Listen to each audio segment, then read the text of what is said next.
Test cricket is a funny old game. My name is Michael Caine. Not really. Elated, well, somewhat deflated. Everything did suggest this would be a test fest, the best ever contest, spicy rather than dicey. The Lords of the Ring with their treasure chest after the Indian Everest conquest, going toe-to-toe with gung-ho, prodigal, basball, bling, bravado, zing and zest. Well, sadly, no. Fumbles, drops, stumbles, spills, black caps cast asunder, far too many at Christchurch catching blunder. Brooks' pernicious, albeit delicious plunder. That scoring rate as dreams crumble, and a home down under. First series defeat against the Poms since 2008. Then in Welly things got hazy. The smelly umami of that crazy cook, the babbling brook. Record book wrenched and then drenched by a balmy army tsunami. Critics scorn did adorn the choice of Bethel at first drop, have forsworn not a new dawn, hasn't got the previous and pedigree to be number 3. Full stop. Mischievous panache and devious elan from such a young man. Cricketing pawn, a new star definitely born.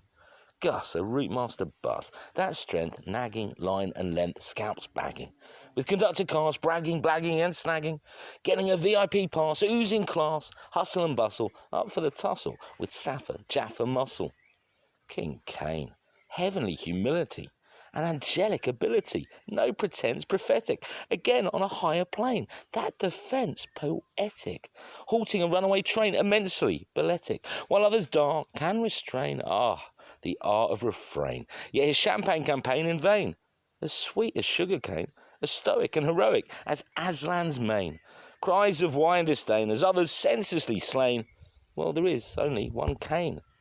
A lot of talk about O'Rourke, who did walk the walk, with that gift for lift, shifty licks at 150 clicks, getting under the skin with music to the chin. All the chat about his nibs, having first dibs with a new nut, tickling the batter's ribs. Top cap with Matt Henry, offs a dibble and nibble in a tit-for-tat spat. Fans glued to the radio in their cribs, as Ben's men look like babies in bibs. So riffs or what ifs abound around every ground, whiffs of regret and forget sound, as we all bet they'd let this be crowned, a Hall of Fame benefit game for just one name. Yet again the team the same for the teacher's pet. I love Timmy, but maybe like Jimmy should have been given the budge a nudge, that tap on the shoulder, losing his sparkle as he gets older. Don't mean to scoff, but was a bit off. But hats to the stats we must doff. Tim, one of the bespoke fat cats across all formats. Top of the ICC tree across all 3. And a thoroughly nice bloke. So cheers for 17 years, Mr. Southee. But now I'm keen to see Ben Sears. Flashes in these clashes of the future. Let's begin with England, good enough to win the Ashes Bashes. Don't think the Aussies will lose much sleep. Bazball flung on the slag heap as they reap easy top-order wickets on the cheap. Lapses become snicket collapses.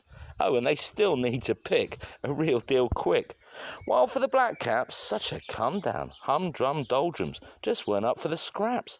No reciprocal backslaps or claps for the chaps, except perhaps for O'Rourke. Oh, and Matt.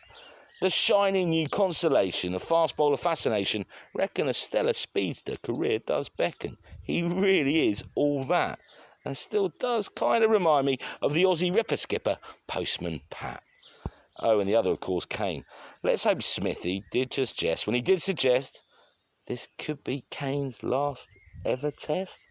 So humble, barely a mumble, never a grumble, while records tumble, a clever ace with such grace. At his set in heaven, averages nearly a ton. Takes his place in any World 11. We've been blessed. Or as the famous Kiwi ad sort of says, Caine, you've done it again.